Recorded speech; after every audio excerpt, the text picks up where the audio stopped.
Good morning.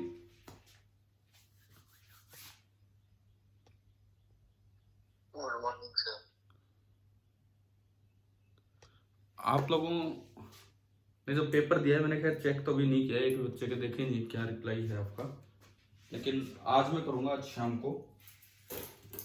तो आपने PDF की बजाय वैसे भेजे होंगे ना, यस सिंपल है ना। तो उस पर मैं चेक करके आपको हर एक पेज वैसे रिप्लाई कर पाऊंगा, कहाँ क्या है क्या नहीं है। और कल जैसे जो बोर्ड एग्जाम्स के सिलसिले में गवर्नमेंट की मीटिंग हुई थी, पता लग चुका होगा आपको उसके बारे में, क्या डिसीजन हुआ क्या नहीं। वैसे मैंने आज के न्यूज़पेपर में जो कुछ आपके ग्रुप पे भेज भी दिए हैं, तो पूरे पूरे चांसेस लग रहे हैं कि एग्जाम होंगे। है कि नहीं बताओ, इस तरह का ही महसूस हो रहा है कुछ कल वाली। Yes sir. हाँ, तो एग्जाम होंगे, जी थोड़े से लेट हो जाएं लेकिन होंगे। पैटर्न हो सकता है थोड़ा बहुत अलग हो जाए, पूरा हो आधा पेपर हो, किस तरह से हो, कितने देर का हो, लेकिन एग्जाम तो हो ही रहे हैं। और होने भी चाहिए यार, यही अच्छा है आपके लिए, नहीं तो फिर कोई डिफरेंस ही नहीं बचेगा किसी में ना, इस तरह का काम हो जाएगा। तो ये बताओ, जो सब्जेक्टिव पेपर आपका हुआ था, इसमें डाउट है या पूरा स्टार्टिंग से डिस्कस करें? इसमें टोटल 17 क्वेश्चंस हैं। चलो कर लेते हैं, एक बार डिस्कशन कर ही लेते हैं इसका, इन 17 सवालों का।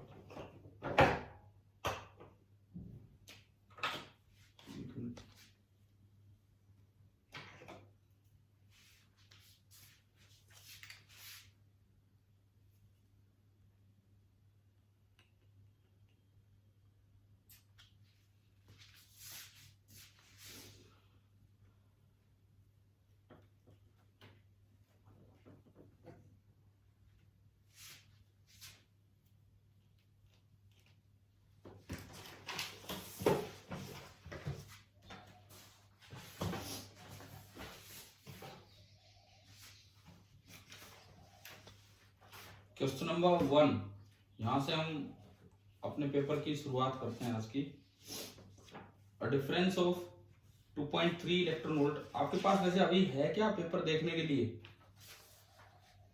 फोन वोन में, या जैसे भी? Yes sir. हाँ, तो उसमें यस सर। आप ओपन कर सकते हो, देख सकते हो। मैं वैसे स्क्रीन शेयर करके लूंगी ये क्लास, या बोर्ड पे ही करो इस तरह से? एक तो होता है कि वहीं से पेपर ऑन कर दिया, वो दिखाया, उसी में बताऊं, या बोर्ड पे बताऊं?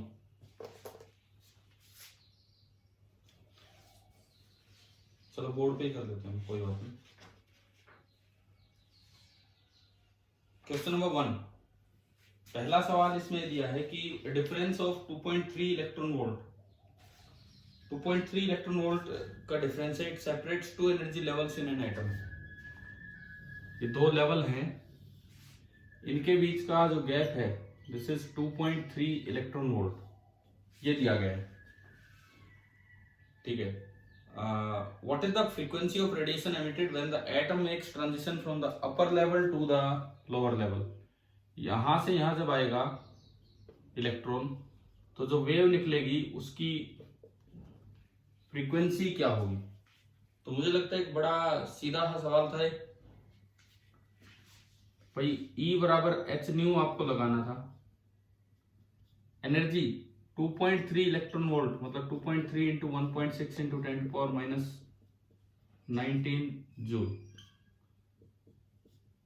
एच एच कितना होता है? 6.626 into 10 power minus 34 joule second, और इंटू न्यू, जूल से जूल गया। ये कितनी आ रही है यहां से कैलकुलेट करने पे? सिंपली यही करना था आपको। अगर मैं यहां देखूं 5.5 into 10 की पावर 14। एक मिनट, 19 तो ये रहा और 34 वो है, तो इधर आएगा 19 5, तो 10 की पावर 15 तो ये हो गया। ठीक है। और इसके अलावा 2.3 इंटू 1.6 डिवाइडेड बाई 6.626, ये आ रहा है 0.55 इंटू 10⁻15 हर्ट्ज। बताइए यही आया है, कुछ और आया था? Yes, sir. ठीक है, एक सेकंड में टाइम ले लेता हूँ। तो क्वेश्चन नंबर 1 का मैं आंसर यहाँ लिख दूँ, बिकॉज मुझे आपके चेक भी करने हैं तो मेरे काम आएंगे। या इसको अगर 1/10 की पावर को एडजस्ट भी करें हम, तो ये आ रहा है 5.5 इंटू 10⁻14 हर्ट्ज। जो साइंटिफिक नोटेशन होती है उस तरह से आपने आंसर दिया। ये क्वेश्चन नंबर 1। अच्छा, फिर क्वेश्चन नंबर 2 में फिर दोबारा से यही सेम वैल्यू दे दी, लेकिन इस बार वर्क फंक्शन दिया है 2.3 electron volt. Dutch sodium show photo electric emission for light of wavelength 6800 angstrom. आपसे केवल ये पूछा है कि ये लाइट डाली गई है, इतनी एनर्जी की लाइट डाली गई है, तो क्या वो 6800 एंगस्ट्रॉम पे दिखाएगा कि नहीं दिखाएगा फोटो इलेक्ट्रिक एमिशन। तो क्या चेक करना था इसमें? क्वेश्चन नंबर 2 में हमें सिंपली चेक ही क्या करना है कि जो थ्रेशोल्ड ज्यादा है, वर्क फंक्शन से नहीं है। हाँ, बस यही चेक करना है और कुछ नहीं। तो आप उसकी एनर्जी डालेंगे 6800 एंगस्ट्रॉम वाले की। सेकंड क्वेश्चन पे मैं आ रहा हूं।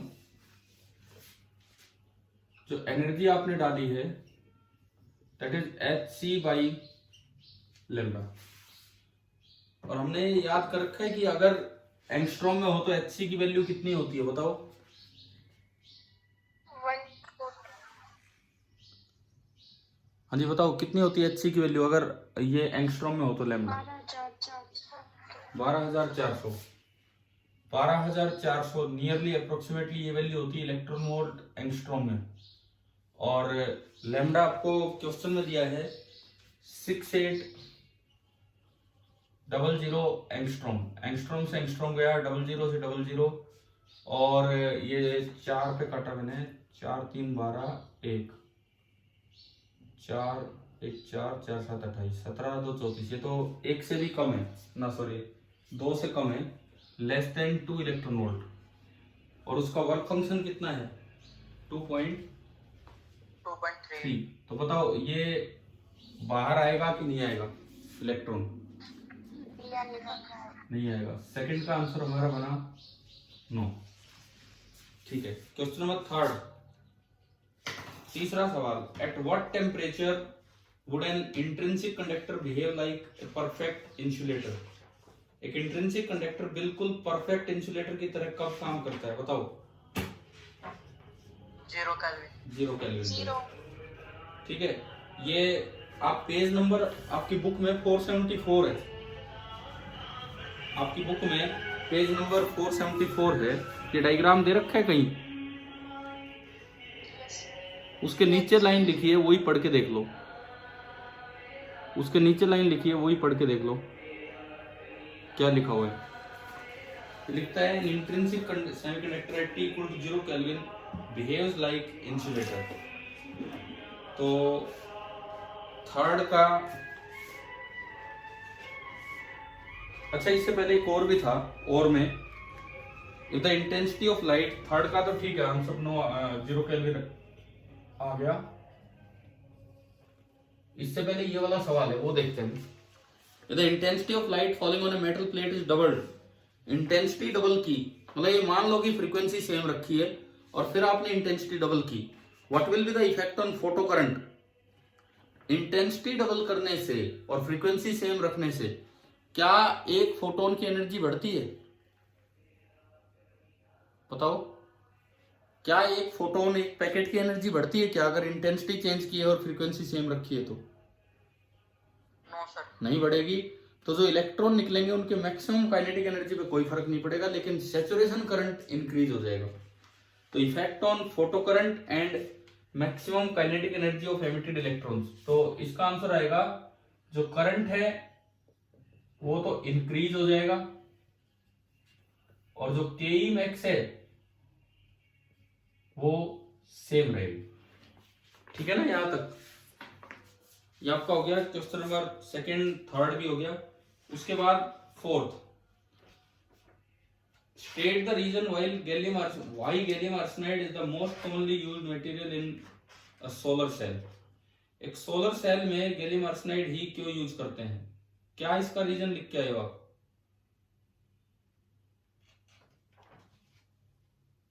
High electrical conductivity. देखो सुनो, आपकी बुक में पेज नंबर 490 पे अलग से क्वेश्चन है, solved example. Why are silicon and gallium arsenide preferred materials for solar cell? ये वाला दिख रहा होगा ना, ये जो मैं बता रहा हूं, इस तरह का कुछ डायग्राम। हाँ भाई, समझ आ गया कहाँ बता रहा हूं मैं? एग्जाम्पल कौन सा है, 14.7 है कि कौन सा है? Yes sir. तो ये पढ़ लेना यहां से, ठीक है? कर लोगे ना, यहां से ढंग से पढ़ लेना इसको, क्या है क्या नहीं। Example number 14.7। उसके बाद अगला सवाल, क्वेश्चन नंबर 5। और भी है सर इसका। फोर्थ में और में दे रखा है, ठीक है। In the given diagram the diode is forward bias और रिवर्स बायस्ड, ये बताना है क्या है, बताओ। ये तो देख के ही, ये डायोड दे रखा है रिवर्स बायस्ड, और ये बैटरी के पॉजिटिव से लगा रखा आगे, और दूसरी साइड अर्थिंग कर रखी, तो कैसा है ये biasing? Reverse biased. Reverse biased. वैसे तो ये अनबायस्ड है, क्योंकि इन्होंने इधर दिखाया नहीं पूरा, आपके डायग्राम में ऐसे छोड़ रखा है ना, ये yes sir.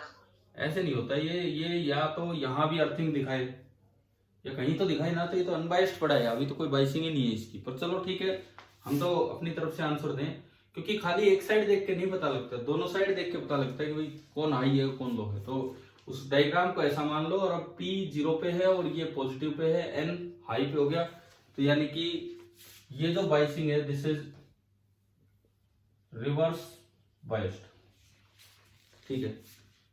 Question number 5, state the essential condition for diffraction of light to take place. बताओ भाई, क्या कंडीशन होती है, डिफ्रैक्शन कब होगा? स्लिट विड्थ कंपैरेबल होगा। किसी भी जहां से भी ये डिफ्रैक्शन हो रहा है, वहां पे जो ऑब्स्टेकल है या स्लिट है, उसका साइज कंपेरेबल हो किसके? वेवलेंथ हो लाइट के, जो भी वेव आ रही है उसके, ठीक है। यानी कि जो साइज ऑफ द स्लिट है a, that is nearly comparable to the wavelength of wave, ये इसकी कंडीशन है। एसेंशियल कंडीशन तो यही है डिफ्रैक्शन होने के लिए, ठीक है। और दूसरी चीज, अगर आप, ये तो चलो एक नंबर में ही है, एक और भी पॉइंट हम दे सकते हैं वहां। क्या हमने कभी पढ़ा था कि फ्रेस्नेल डिस्टेंस, एक फ्रेस्नेल डिस्टेंस पढ़ी है कि डिफ्रैक्शन ऑब्जर्व तब हो पाएगा जब वो स्क्रीन कम से कम इतनी दूर हो, लाइट का डिफ्रैक्शन तब ऑब्जर्व होगा। पढ़ा था ना हमने, ए स्क्वायर बाय लैम्डा, यस। उस पे सवाल भी, तो आप ये कंडीशंस दे सकते हैं। अच्छा, क्वेश्चन नंबर 6-7 आपको क्या है, असर्शन रीजन देखते हैं इनमें। Question number 6, in Lyman series the ratio of minimum and maximum wavelength is 3/4। बताओ सही है गलत है ये? सही है। एक बार देख लेते हैं हम। लाइमन सीरीज कौन सी होती है? जब किसमें उतर के आए इलेक्ट्रॉन? n=1 में, ठीक है। मैक्सिमम वेवलेंथ तब होगी जब एनर्जी मिनिमम हो, ये यहां तो लैम्डा मैक्सिमम होगी, n बराबर 2 से उतरे, और मिनिमम वेवलेंथ तब होगी जब वो इंफिनिटी से उतर के आ रहा है, एनर्जी मैक्सिमम है, लिमिटिंग सीरीज लिमिट ये था। तो अगर हम एनर्जी की बात करें, यहां होती है -13.6 इलेक्ट्रॉन वोल्ट, यहां होती है -3.4 इलेक्ट्रॉन वोल्ट, एंड यहां होती है 0। तो इस केस में जो एनर्जी आती है, ई मिनिमम, वो आपकी होती है 10.2 इलेक्ट्रॉन वोल्ट, ये डिफरेंस। और उस केस में जो एनर्जी आती है E maximum, that is 13.6 electron volt. मुझे इसमें निकालना है minimum wavelength to maximum wavelength का रेशियो। तो आप E max upon E minimum कर दीजिए, E maximum upon E minimum, electron volt से इलेक्ट्रॉन वोल्ट गया 13.6 अपॉन 10.2। अच्छा, ई मैक्स होगा एच सी upon lambda max, E minimum होगा एच सी अपॉन लेमडा मिनिमम। तो लेमडा मिनिमम ऊपर चला जाएगा और लेमडा मैक्सिमम नीचे आ जाएगा, और ये आ रहा है 136/102, ये आया। तो ये लिखता है, ये क्या हो गया, ये उल्टा पुल्टा कैसे हो गया, ई मैक्स लेमडा मिनिमम जो है वो तो थोड़ा कम होना चाहिए था डेफिनेटली, हमने मैक्सिमम से मिनिमम सर को ऊपर वहां पे वैल्यू गल डाल दे डिवाइड करते टाइम। ये क्या ये है, मैक्सिमम क्या एक सेकंड, हमने ई मैक्स लिखा, ई मैक्स आपका होगा ई मिनिमम लिखा एच सी अपॉन लेमडा मिनिमम 10.2, तो लेमडा मिनिमम आ गया एच सी अपॉन 10.2, एंड यहां से लेमडा मैक्सिमम। अच्छा, ये पता है गलती क्या है, जब ई मिनिमम होगा तो लेमडा मैक्सिमम होगा, और जब ई मैक्सिमम होगा तो लेमडा मिनिमम होगा, और ये आएगा एच सी अपॉन 13.6। अब आपको ये चाहिए, ये चाहिए, तो इसमें दोनों वैल्यूज आपने रखी, वहां से एच सी कैंसिल हो गया, और ये आ रहा है 10.2 अपॉन 13.6, 102/136, 2 से काटा 5 और 1, 2 6 12, 2 8 16। हाँ जी, ये आ रहा है 3/4, 17 पे गया, यस सर 3/4। तो पहली स्टेटमेंट आपकी ट्रू है। उसके बाद reason, Lyman series constitute spectral lines corresponding to transition higher energy to ground state. ये बात भी ठीक है कि लाइमन सीरीज में कौन सी लाइंस होती हैं जिसमें ट्रांजिशन हायर एनर्जी से और ग्राउंड स्टेट में होता है, बिल्कुल ठीक है। क्या ये इसका रीजन है कि नहीं, बताओ। No sir no sir. ये तो जनरल बातें लिख दी इन्होंने, वो अपने आप में ट्रू है, ये अपने आप में ट्रू है, रीजन वाली बात नहीं की कि ये लेमडा निकाला कैसे। तो इसका मतलब 6th का आंसर क्या बनेगा, बी। 6th का जो आंसर बनेगा that is B. 7th question number 7 देखिए अब,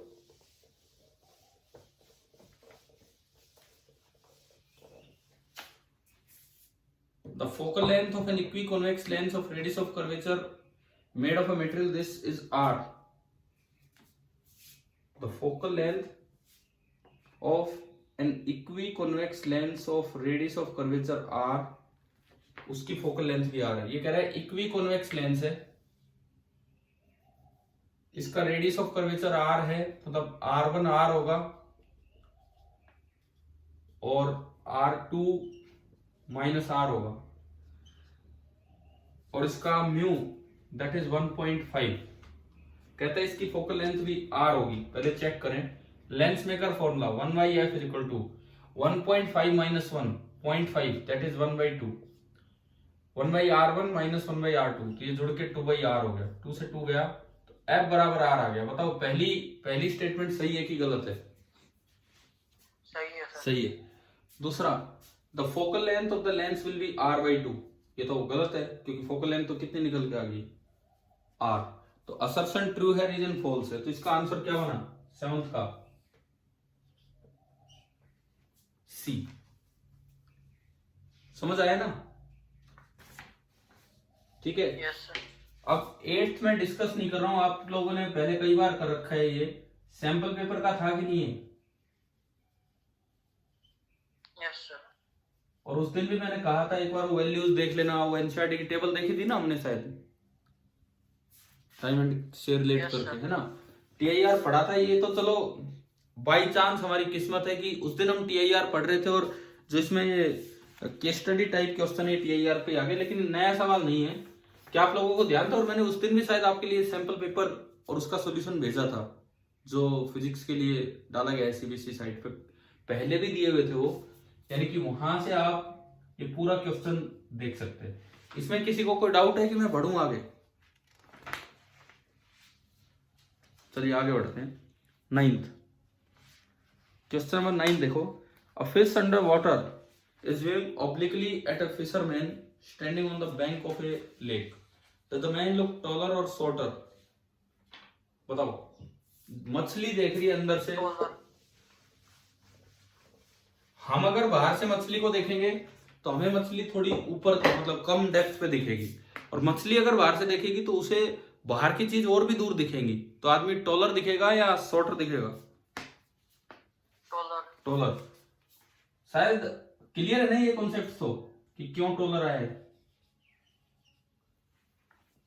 d dash is equal to d upon n relative, h dash is equal to h upon n relative, और मछली और बर्ड वाला एग्जांपल भी हम करते हैं। हो गए। नेक्स्ट, और इसी में और में है, what will be the effect on focal length and power of a concave lens when it is cut into two equal parts as shown. Power और फोकल लेंथ पे क्या फर्क पड़ने वाला है ये आपको बताना है। देखो, मान लो अभी इसकी फोकल लेंथ f है इस तरह से, और आपने कट करके ये पीस इससे ले लिया। मान लो इसका रेडियस भी r है तो ये माइनस r होगा, ये r होगा। रिफ्रैक्टिव इंडेक्स म्यू मान लो, तो पहले तो फॉर्मूला बना 1/f is equal to mu minus 1/r1 minus r minus ये, तो ये बन गया माइनस 2/r। ये तो पहले का। बाद में देखो 1/f डैश, फॉर्मूला वही म्यू माइनस 1। अब 1/r1 तो इन्फिनिटी से डिवाइड करोगे तो 0 हो गया पहली सरफेस, और दूसरी सरफेस पे माइनस 1/r, तो ये आ रहा है minus mu minus 1 into 1/r। हमें बताओ ये दोनों समझ आए क्या, कैसे लिखे? ठीक है। इसके बाद देखिए, ये आपका 1/f डैश हुआ, और ये आपका 1/f, यानी कि पावर ये डायरेक्ट। अगर आप पावर को डबल करते हो तो पावर को कंपेयर करते हो तो आधी होगी, ऊपर का 2 गायब हो गया है। इसका मतलब ये सवाल नंबर 9 में ही चल रहा है। पावर तो होगी ये हाफ, या यूं कहें फोकल लेंथ क्या होगी, डबल। समझ आ गया है ना ये? बताओ भी, बताओ क्लियर है कि नहीं? अरे इनको देखो, इनको आप कंपेयर करो। मान लो मैं इसे P बोल दूं और इसको P डैश बोल दूं, क्योंकि 1/f पावर होती है, और आप डिवाइड कर ले P डैश बाई P, ये पूरा उससे कैंसिल हो जाएगा, और ये आया P dash by P is 2 है। P डैश बाई P करेंगे तो 1/2 आ रहा है, 1/2, वो उसका 2 बचेगा, तो P डैश आ गया P/2, और उल्टा करोगे तो फोकल लेंथ। बताओ क्लियर है? चलो क्या मैं आगे? अरे क्लियर है ना सभी को ये वाला question? 10th, state the principle of a rectifier and working of full wave rectifier.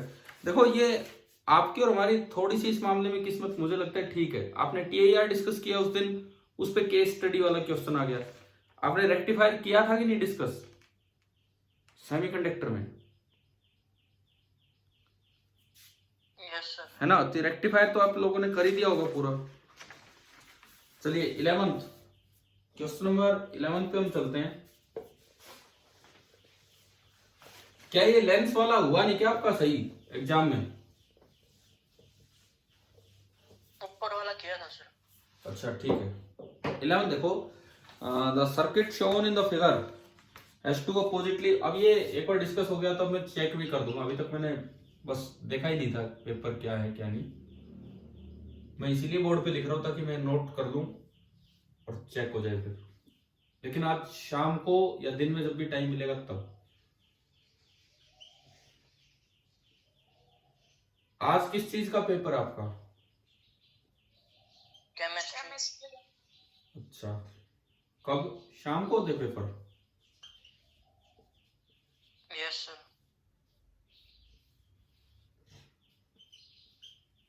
ये देखो, ये दिया है has two oppositely connected ideal diodes connected in parallel. Find the current through each diode in the circuit. पहले तो forward और reverse का पता करो। ये P लो पे है और N हाई पे, तो ये कैसी वाइसिंग है इसकी? रिवर्स। तो इसमें से करंट कितना हो जाएगा? 0, क्योंकि आइडियल डायोड और रिवर्स बायस है तो कोई करंट नहीं। उसकी है फॉरवर्ड बायस। फॉरवर्ड बायस है तो वो एक कनेक्टिंग वायर की तरह काम करेगा और करंट यूं और यूं घूमेगा, इस बीच वाले का तो कोई रोल ही नहीं है। कितना रेजिस्टेंस हो गया टोटल? 6 ओम, 4 और 2, 6 ओम 12 वोल्ट की बैटरी है, तो बताओ कितना करंट जाएगा? 2 एम्पियर। तो ये था आपका क्वेश्चन नंबर 11। D1 में तो 0 एंड D2 में 2 एम्पियर। ये आपका हो गया 11th। और what are the 2 important processes that occur in the formation of PN junction? बताओ कौन सी 2 प्रोसेस होती है? कई बार पहले जिक्र हुआ इन चीजों का। डिफ्यूजन और ड्रिफ्ट। हाँ, डिफ्यूजन और ड्रिफ्ट। ये सवाल एक बार जैसे बोर्ड एग्जाम में आया था आज से 3-4 साल पहले। मैंने आपसे कहा था इवन जो बच्चा बहुत अच्छा भी स्कोर करके आ रहा है वो भी ना वहां लिख के आ रहा है P type N type. P type N type कोई प्रोसेस नहीं है। प्रोसेसेस क्या है ये आपकी बुक में जहां चैप्टर स्टार्ट होता है सेमीकंडक्टर वाला, उसमें दिया हुआ है कि डिफ्यूजन एंड ड्रिफ्ट, है ना। और दोनों प्रोसेस आपको एक्सप्लेन करनी आती होंगी, पढ़ लोगे वहां से ये part.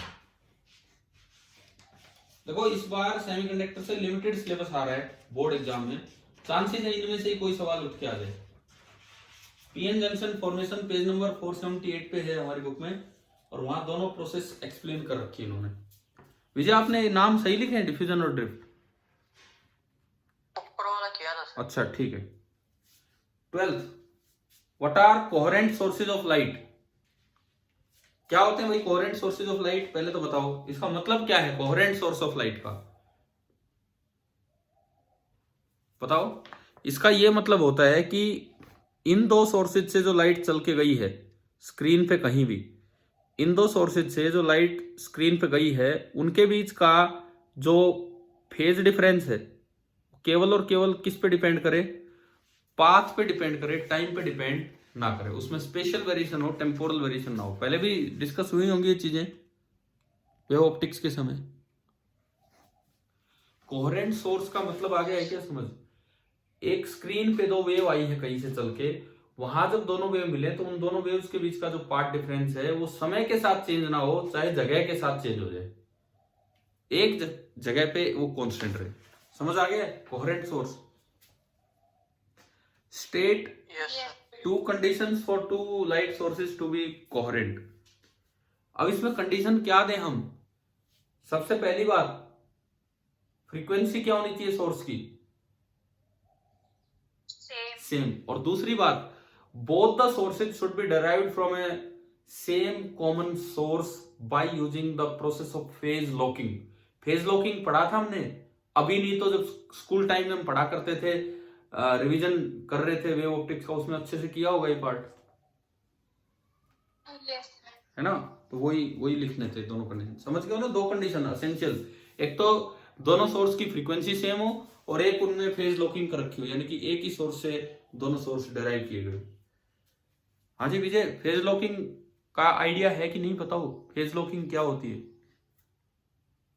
No sir. No sir. तो ऐसा है कि एक बार वो वेव ऑप्टिक्स वाला चैप्टर एनसीईआरटी से उठाना, उसमें जहां ये वाईडीएससी टाइप जिक्र आता है वही मिल जाएगा आपको। बाकी मैंने बता दिया फेज लॉकिंग का मतलब है इनिशियल फेज को लॉक कर देना, कि एक वेव की जो शुरुआत हुई है वहां से इनिशियल स्टेटस फिक्स कर दो, और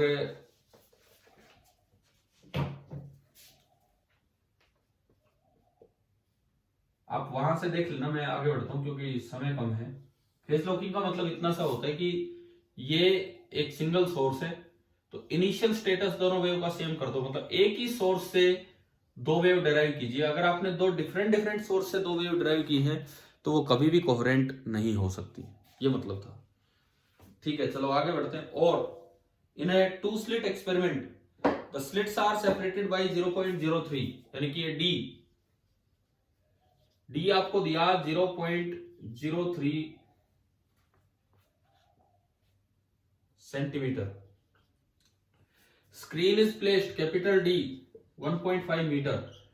distance between central fringe and fourth fringe 4 beta 1 centimetre. तो वेवलेंथ ऑफ लाइट, ये तो सीधा फॉर्मूला था भाई, बीटा क्या होता है, lambda upon small D into capital D. यहां से बीटा दे रखा है 1/4 सेंटीमीटर, लैम्डा में निकालना है, स्मॉल डी दे रखा है 0. याद है ना ये फॉर्मूले तो, 0.03 सेंटीमीटर, और डी है 1.5 मीटर, इसको भी सेंटीमीटर में बदल लो तो 150 सेंटीमीटर। सेंटीमीटर से सेंटीमीटर गया तो लैम्डा निकल के आया, ये ऊपर जाएगा 0.03 अपॉन 15×4 = 600, और ये तो आया सेंटीमीटर में, तो ये आया 1/200, 200 और 2 0 इसकी, और 1 0 और लगा दो और 1 0 ऊपर भेज दो, 10/2 5, 1 2 3 4 5, 5 × 10⁻⁻5 सेंटीमीटर, ये आ रहा है। बताओ ठीक है ना कैलकुलेशन, कोई गड़बड़ तो नहीं है इसमें? No sir. तो ये आपका आ गया 5 × 10⁻⁻5 centimetre. Question number 12। 13. Write 2 characteristic features of nuclear force which distinguish it from Coulomb force। मतलब Coulomb force और इसमें दो अंतर बताने थे। एक तो Coulomb force सेंट्रल फोर्स होता है, ये जरूरी नहीं है सेंट्रल फोर्स हो, ठीक है, वो कंजर्वेटिव है, ये नॉन कंजर्वेटिव है। क्लियर है ना? Coulomb फोर्स एक बड़ा डिफरेंस, Coulomb फोर्स एक इनफाइनाइट रेंज फोर्स है और ये बहुत ही शॉर्ट रेंज फोर्स है, ये तो जरूर देना चाहिए वहां पे। हो गए डिफरेंसेस? ठीक है। आयनाइजेशन एनर्जी ग्राउंड स्टेट से और इंफिनिटी तक भेजने के लिए इलेक्ट्रॉन को जो एनर्जी देनी पड़े वो आयनाइजेशन एनर्जी है। हाइड्रोजन एटम के लिए इसकी वैल्यू ग्राउंड स्टेट से अगर भेजना है तो 13.6 इलेक्ट्रॉन वोल्ट। हो गया ना? ये भी -13.6 पे घूम रहा होता है इलेक्ट्रॉन, +13.6 आप दे दोगे तो वो इंफिनिटी पे पहुंच जाएगा। Question number 14। मुझे लगता है कि ये पहले भी इस तरह का आया था शायद, पहले कभी। द एनर्जी लेवल्स, कितने बच गए, हम जल्दी जल्दी करते हैं थोड़ा। Energy levels of hypothetical hydrogen atom are shown in the figure. Find out the transition from the one which will be resulted in the emission of photon of wavelength 275। ABCD check कर लोगे 275 nanometre की wavelength किस में बन रहा है energy difference से? B में बन रहा है सर। तो मैं आंसर ही लिखता हूं सीधा, 14th का ये बी में बन रहा है ना कंफर्म, HCy लैम्डा। ठीक है। Which one of these transitions correspond to maximum wavelength? भाई मैक्सिमम वेवलेंथ उसमें होगी जिसमें मिनिमम एनर्जी होगी। मिनिमम एनर्जी किसमें है बताओ? ए में गैप कम है 0 से 2 ए, और मिनिमम वेवलेंथ उसमें होगी जिसमें मैक्सिमम एनर्जी। मैक्सिमम एनर्जी किसमें? डी में। तो ये आपका ये 14th हो गया। 15th, ग्राफ बनाने आते हैं ना आपको यार, ये तो कर ही रखे होंगे। Variation of photo current with, ये वाले ग्राफ है ये, ध्यान है, ये वेरिएशन भी हमने कर करके देख रखा है इसमें। कभी ये चेंज होता है, कभी ये चेंज होता है, इस तरह से। जब सेम फ्रीक्वेंसी रखोगे तो इसको सेम रख लेना, उसको चेंज कर देना, और सेम इंटेंसिटी डिफरेंट फ्रीक्वेंसी रखो तो इसको चेंज कर देना, वो आपकी मर्जी है। बताया है ना मैंने उसके बारे में, क्या कंफ्यूजन रहता है क्या नहीं। Yes sir. है ना? ठीक है। Explain why the saturation current is independent of anode potential. बता सकते हो आप? सैचुरेशन करंट जो होता है वो एक is independent of anode potential, because saturation current तब होगा जब जितने इलेक्ट्रॉन निकल रहे हैं सारे पहुंचने लग जाए पर सेकेंड। उस एनोड पोटेंशियल से इलेक्ट्रॉन नहीं निकलते हैं, इलेक्ट्रॉन निकलते हैं लाइट के डालने से। तो लाइट के डालने से जितने इलेक्ट्रॉन निकले जब सारे ही पहुंचने लगे, अब चाहे आप और पोटेंशियल डिफरेंस बढ़ाते चलो, वो करंट नहीं बढ़ने वाला है। समझ आ गया होगा? ठीक है। और में है de Broglie hypothesis show that moving particle of kinetic energy E lambda बराबर h अपॉन, ये दोनों आप कर दोगे ना? हाँ भाई बताओ, ये और में जो दिया था डी ब्रोई वाला है, ये दोनों आसान है, कर दोगे तो, या इनमें कोई पूछना है किसी को? अरे जल्दी बोलो। ठीक है। 16th, An angular magnification of 30 is desired using an objective of focal length 1.25 centimeter and eyepiece of focal length 5 centimeter. यार ये तो ना, ये एनसीईआरटी का ही क्वेश्चन है. How would you setup? NCERT का क्वेश्चन है ये एक्सरसाइज का मेरी बुक में 33rd क्वेश्चन है. आपकी बुक में अगर बीच के कुछ ह्यूमन आई के कट कर रखे हो तो थोड़ा पहले मिलेगा. Exercise chapter 9. और ये सवाल हमने पहले कई बार डिस्कस किया है, अभी नहीं लेकिन पहले. क्या आता है आपको कि नहीं आता ये वाला क्वेश्चन? Yes sir. ये मैं इसका ये रिकॉर्डेड भी है, पहले भी एक बार करवाया गया है, मैं दोबारा से सेंड कर दूंगा तो ये आप वहां से कर लेंगे. एनसीईआरटी क्वेश्चन नंबर 33 है कि किस तरह से बनाना है. आप नॉर्मल एडजस्टमेंट में भी इसकी सेटिंग करके आ सकते हो. जैसे इन्होंने बुक में जो आंसर दिया है क्वेश्चन नंबर 33 का 1 प्लस डी बाई एफ ही लेके चल रहे हैं, यानी कि मैक्सिमम मैग्निफिकेशन का काम लेके चल रहा है, नॉर्मल यूज वाला. ठीक है, चलो आप वहां से देख लेना. क्वेश्चन नंबर ये कौन सा है?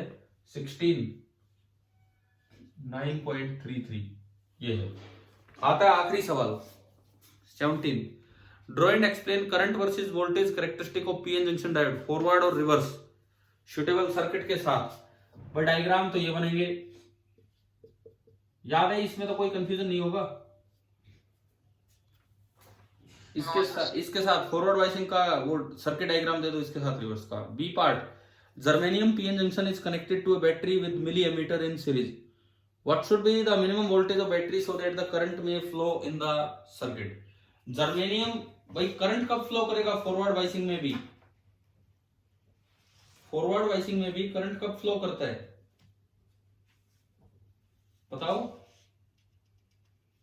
जब एक मिनिमम थ्रेशोल्ड वोल्टेज होती है, उससे ज्यादा आप आगे बढ़ोगे तभी तो करंट फ्लो करेगा. पता है कि नहीं आपको ये? Yes sir. ठीक है, ये जो वोल्टेज है ये कोई थ्रेशोल्ड वोल्टेज, उससे आगे आप जाओगे तब ये फ्लो करेगा. और जर्मेनियम और सिलिकॉन इनके लिए हमने पढ़ा था 0.3 एंड 0.7 वोल्ट. पढ़े होंगे कभी आपने? Yes sir. ठीक है, तो वही आपको बताना था. जर्मेनियम के लिए 0.2 से 0.3 होता है और सिलिकॉन के लिए 0.7 के आसपास होता है. आपको मैं बताऊं, पेज नंबर 482 पे एग्जाम्पल 14.4 जिस पेज पे है उससे ऊपर दिया हुआ है एनसीईआरटी बुक में, पेज नंबर 482 पे. तो nearly 0.2 volt for germanium diode, nearly 0.2 volt. इससे ज्यादा आपको वोल्टेज लगानी पड़ेगी तब जाके ये आगे चलेगा. अच्छा, और define the term magnifying power. Draw a ray diagram to show the formation of image, astronomical telescope, normal adjustment. मुझे लगता है रिवीजन में ये काम भी आ चुका है आपका, टेलीस्कोप वाला. Yes sir. है ना, इसमें तो कोई डाउट होना ही नहीं चाहिए. If this telescope is used to view a 100 metre tall tower 3 kilometre away, what is the height of the image of the tower form by the objective lens. ये केवल इतना सा काम होता है कि ऑब्जेक्टिव ने कितनी हाइट बनाई. शायद टेलीस्कोप के डिस्कशन में ये चीज हमने ली थी कि ऑब्जेक्टिव जो हाइट बनाएगा वो आप सिंपली tan थीटा से निकाल लिया करो, tan अल्फा से. ये एग्जैक्ट हाइट है, ये उसकी एग्जैक्ट डिस्टेंस है. तो ये उसकी इमेज बनेगी और बहुत दूर है, काफी दूर होता है वो इसके फोकल लेंथ के मुकाबले, तो इमेज इसकी फोकस पे बनती है. ये एच डैश, केवल tan थीटा इक्वेट करो तो h by R is equal to h dash by f o. तो यहां से याद है क्या ये काम किया था हमने? Yes sir. है ना. तो अगर मैं इसमें वैल्यूज रखूं एफ ऑब्जेक्टिव, अरे एफ ऑब्जेक्टिव कितना है इस टेलीस्कोप का, कहीं दिया है क्या? एफ ऑब्जेक्टिव अपॉन 3 किलोमीटर 3000 और गुना 100. क्या इस सवाल में कहीं भी एफ ऑब्जेक्टिव दे रखा है हमें? आई थिंक एफ ऑब्जेक्टिव का जिक्र नहीं है, तो हम इस चीज को ऐसे ही छोड़ के आएंगे कि जो फोकल लेंथ है अपॉन 30. अब जो भी फोकल लेंथ होगी सेंटीमीटर वगैरह में या मीटर में जिसमें भी होगी, तो ये आपका आंसर आएगा एफ ओ अपॉन 30. 17 के बी का आया